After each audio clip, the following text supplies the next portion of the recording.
Par le quotidien Le Béninois Libéré qui aura retenu l'attention de Moriagua ce matin au travers d'un de ses titres, un rapport avec la tournée gouvernementale. Moriagua, bonjour. Bonjour Ahmed Arepa, bonjour aux téléspectateurs de DNTV. Bienvenue. Le Béninois Libéré, merci. Le Béninois Libéré qui donc s'est intéressé ce matin à cette tournée et donne 5 sur 5 au gouvernement Talon. Vous le savez, depuis le jeudi, jours, le gouvernement est en mission, en tournée d'explication sur la cherté de la vie. Oui. Plusieurs communes ont été déjà sillonnées, plusieurs arrondissements, et voilà, le gouvernement au contact des populations. Les populations également, vous avez vu circuler sur les réseaux sociaux quand même des questions pertinentes qui ont été posées au gouvernement. Oui. Il y a quand même certaines personnes qui ont exprimé quand même leur mécontentement à travers leurs questions et tout. Oui, une tournée pour expliquer aux populations les difficultés liées à ce qu'elles vivent aujourd'hui par rapport à la cherté de la vie. Les arguments sont utilisés. Certaines populations comprennent mieux ce pourquoi la vie est si dure au quotidien au Bénin. D'autres ne sont pas véritablement convaincus, mais quand même l'exercice est fait et continue d'être fait dans les contrées, les hameaux, pour que toutes les populations soient au même niveau d'information. Chacun fera son idée de la suite, chacun gardera son idée, voilà, et puis c'est cela. On constate quand même que le gouvernement a effectivement tenu parole par rapport à cette tournée-là qu'elle a voulu initier pour aller au contact des populations. Comme je l'ai déjà dit une fois, c'est important quand même que le gouvernement aille au contact des populations pour les écouter également, pour comprendre aussi leurs difficultés et voir dans la mesure du possible ce qu'ils pourraient faire pour également améliorer certaines conditions des populations liées à leurs problèmes dont ils n'étaient pas informés. Donc, espérons que cette tournée-là va également apporter un mieux-être aux populations à travers les changements souhaités face à d'autres difficultés que vivent les populations dont le gouvernement n'était pas informé. Oui, alors justement au travers du titre proposé ce matin par le quotidien Le Béninois Libéré, on peut se rendre compte de ce qu'il s'agit juste de se contenter de dire que oui, le gouvernement a réussi à accomplir sa mission, donc à faire ce qu'il entendait faire. Mais après, pour ce qui est justement du contentement des populations, c'est une autre paire de manches. Parce que, cette tournée ne vient pas forcément régler le problème de la cherté de la vie, mais vient juste expliquer les raisons qui font de cela et vient aussi d'une manière ou d'une autre, on va dire, porter à la connaissance des populations, enfin celles qui n'étaient pas au courant, des mesures prises pour juguler un peu cette crise. Donc la question reste posée pour une frange de la population qui se demande toujours comment on fait face réellement à cette crise et comment on sort de la crise.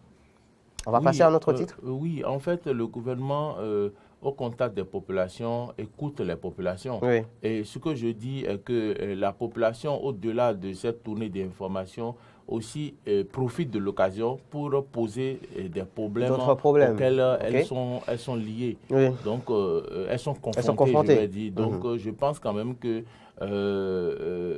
une fois la tournée terminée, peut-être si ces problèmes-là sont notés, le gouvernement réfléchira par rapport à tout ce qu'ils auraient entendu. D'accord. Pour prendre peut-être d'autres mesures, des mesures plus ardues. Voilà. Oui, merci, Moriagua. On passe au quotidien Matin Libre très rapidement. Matinal. Le matinal plutôt, d'accord. Ce sera donc le matinal pour vous qui parle de lutte. L'appel à la révision. L'appel à la révision. D'accord, des 10%. 10%. Oui, justement. Oui, une déconstruction déguisée de la réforme du système partisan. partisans. Oui. On voit bien que dans sa démarche de rencontrer les partis politiques, Oui, le médiateur de la République, au cours de cette rencontre, a reçu des suggestions et dont la révision de la règle des 10%. Et je ne sais pas s'il faudrait que je donne mon avis, mais allez-y, je pense quand il même nous intéresse. je pense quand même que ce n'est pas au cours du jeu qu'on change les règles du jeu. Et les partis politiques, les politiciens aujourd'hui qui souhaitent ce changement de la règle ou de la révision de la règle de 10% étaient bien dans ce pays quand la réforme du système partisan a été opérée. Et même, il y a certains de ces politiques aujourd'hui qui étaient assis à l'Assemblée nationale et qui ont regardé impuissants à ce que ces règles-là soient votées. Donc je ne sais pas pourquoi aujourd'hui ces personnes-là veulent que ces règles-là soient révisées. Si à la pratique, justement, elles se rendent compte, ces personnes, que ces règles ne les avantagent pas. Ça pas. n'avait pas été dit qu'il fallait établir ces règles et les essayer d'abord et après voir si ça va marcher ou pas. Oui, mais donc, de manière voté, ça a été voté à l'Assemblée nationale. Moriagua, vous le savez très bien, de manière implicite, c'est à cela qu'on fait face. C'est-à-dire que oui, quand on vote une loi, il s'agit de la pratiquer et à un moment donné de faire le point et de se rendre compte de son, on va dire, de son applicabilité dans la pratique ou pas. Bon. Donc, à un moment donné, quand on se rend compte que oui, ce n'est pas avantageux, que cela ne contribue pas forcément à un bon déroulement du jeu politique, est-ce qu'on n'est pas en droit de chercher à réviser? Oui, bon, on peut chercher à réviser, mais ce n'est pas à nous de décider. C'est à ceux-là qui ont donc voulu introduire ces règles de 10%. Oui.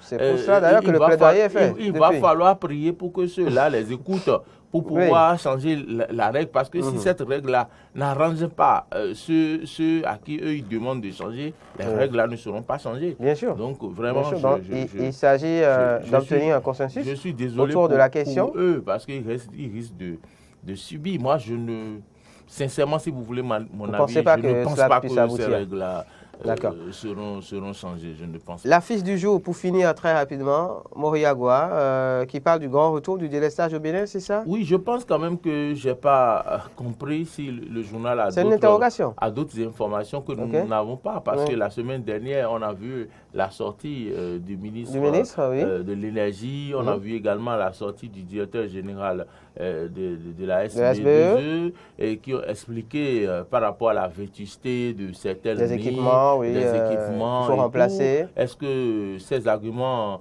n'ont pas convaincu le journal? Est-ce que c'est pourquoi elle s'interroge encore? Et c'est pourquoi il s'interroge encore? Donc, je me demande, est-ce que le journal a d'autres informations que nous n'avons pas? Donc, je pense quand même qu'on va peut-être laisser le temps au temps pour pouvoir se convaincre de ce qui se passe.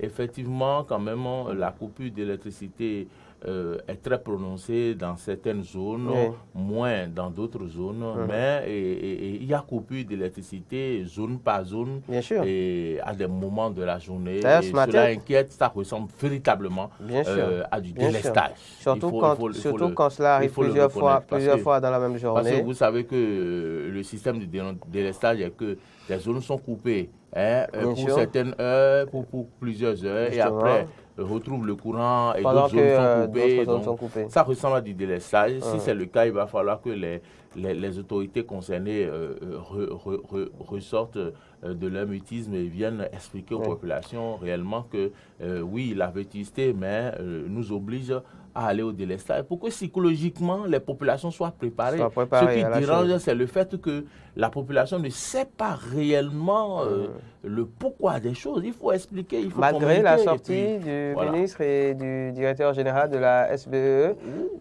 De toute façon, le quotidien, l'affiche du jour qui aujourd'hui, enfin à mon sens, se fait le porte-voix de la population, puisque c'est une interrogation. Et puis oui, c'est une interrogation. Et puis l'autre chose, ce qui se passe, c'est que quand il y a de ces coupures-là, au lieu que la facture diminue, la facture augmente. Oui, parce qu'il va falloir que tout ce que vous avez comme appareil redémarre. Voilà, donc, on repompe l'électricité. Donc, je pense que c'est ça qui fait augmenter les choses. Et puis, dans ces coupures-là, il y a des appareils qui sont grillés. Justement. Donc, voilà, il y a des dans un contexte de cherté de la vie, je pense que les populations n'ont pas besoin de ça, en fait. Voilà. Merci, Moïse Agua.